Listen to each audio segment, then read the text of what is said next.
اعلیٰ دین کا چراغ نسل در نسل ہوتا ہوا جب اعلیٰ دین ہفتم کے ہاتھ آیا، جو ایک سیدھا سادہ انسان تھا، تو اس نے باپ کی وفات کے اگلے ہی روز چراغ زمین پر رگڑا، جس سے فضا میں دھواں پھیل گیا۔ پھر اس دھوئیں میں سے ان کا خاندانی جن خوفناک کہکے لگاتا ہوا نمودار ہوا۔ اس کے بازو مشرق اور مغرب میں پھیلے ہوئے تھے اور قد آسمان سے باتیں کر رہا تھا۔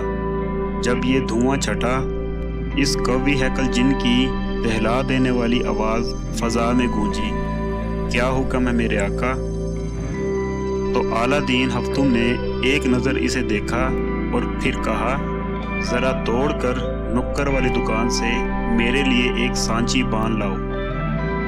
جن کو اپنے نئے آقا کے اس حکم کی تعمیل میں بڑی شرم محسوس ہوئی، مگر اس نے تعمیل کی اور ہاتھ باندھ کر کھڑا ہو گیا۔ اعلیٰ دین نے اسے حکم کا منتظر پایا تو کہا، نہانا چاہتا ہوں، بالٹی اٹھاؤ اور سرکاری نلکے سے پانی بھر کر اسے صحن میں رکھ دو۔ جن کو اگرچہ ایک بار پھر بڑی سبکی محسوس ہوئی، مگر اس نے کہا، جو حکم ہے میرے آقا، اور غائب ہو گیا۔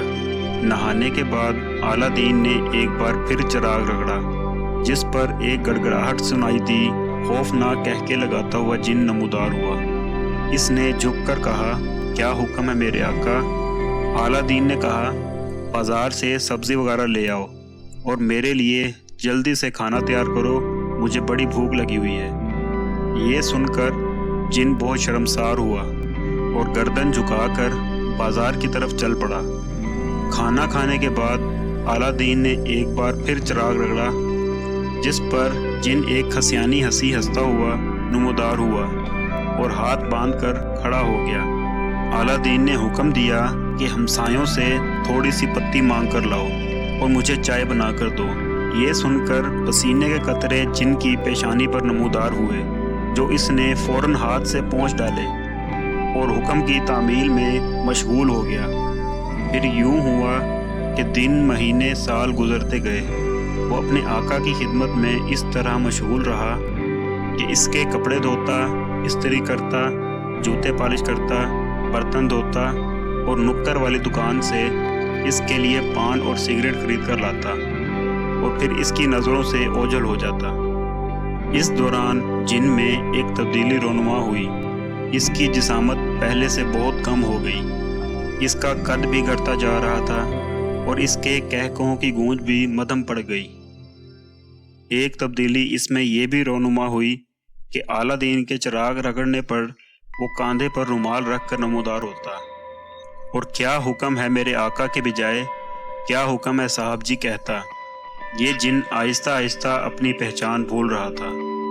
سو اعلیٰ دین کے اس جن کی نکاہت اب روز بروز بڑھتی جا رہی تھی، حتیٰ کہ ایک وقت ایسا آیا اس کا قد گھٹتے گھٹتے اپنے آقا کے قد کے برابر ہو گیا۔ اس کے بازو اب مشرق اور مغرب میں پھیلے ہوئے نہیں تھے، بلکہ وہ سکڑ کر اپنے آقا کے بازو جتنے ہی رہ گئے۔ رفتہ رفتہ اس کی کمر میں درد ہونے لگا اور پٹھے بھی کمزور ہونے لگے۔ وہ اب بھی اپنے صاحب جی کی خدمت میں ہمیشہ مشغول رہتا۔ اب وہ پہلے جیسا کرفو والا جن نہیں تھا، بلکہ وہ اپنی شناخت تک بھول گیا تھا۔ سو اب اسے بلانے کے لیے چراغ رگڑنے کی ضرورت نہ تھی۔ وہ کاندھے پر رومال رکھے، دھوتی اور بنیان پہنے ایسے ہی سب کی نظروں کے سامنے پڑتا رہتا۔ اس کا قد اعلیٰ دین کے قد سے بھی چھوٹا ہو گیا تھا۔ چنانچہ اب اعلیٰ دین نے اسے بلانا ہوتا ہے تو وہ اسے کہتا ہے، اوئے چھوٹو ادھر آؤ، بات سنو۔ ایک دن اس نے اعلیٰ دین سے کہا، صاحب جی اگر آپ اجازت دیں تو میں کہیں اور کام تلاش کروں۔ آپ کو جو تنخواہ ملتی ہے اس میں آپ کا اپنا گزارا بھی نہیں ہوتا۔ اعلیٰ دین یہ سن کر چینپ گیا اور پھر اس نے رضامندی کے اظہار کے لیے ہولے سے اپنی گردن ہلائی۔ سو یہ جن آج کل باپو ہوٹل میں ملازمت کرتا ہے۔ اوئے چھوٹو کی آواز سن کر تھکے تھکے قدموں کے ساتھ ایک میز سے دوسری میز کی طرف جاتا ہے۔ کبھی کبھی اسے اپنا ماضی یاد آتا ہے تو اس کی آنکھیں بھر آتی ہیں۔ مشرق اور مغرب میں پھیلے ہوئے بازو اور آسمان سے باتیں کرتا ہوا قد بڑے بڑے بادشاہوں کے محلات کو اپنی ہتھیلی پر اٹھا لینے والا جن دوبارہ جن کے روپ میں آنے کے لیے اپنی تمام قوتیں جمع کرتا ہے، مگر اپنی اس تمام تر کوشش کے نتیجے میں وہ سگریٹ کے دھوئیں جتنے مرغولے میں اپنی دکھتی کمر پر ہاتھ رکھے نمودار ہوتا ہے۔ اس پر وہ مارے ندامت کے سر جھکا لیتا ہے اور ہولے سے کہتا ہے کہ میں بڑے کرفو والا جن تھا، مگر میرے آقاؤں نے مجھے کمزور کر دیا۔ پھر ایک دم سے خوف زدہ ہو کر وہ ادھر ادھر دیکھتا ہے کہ کہیں کسی نے یہ تو نہیں سن لیا کہ وہ بڑے کرفو والا جن تھا۔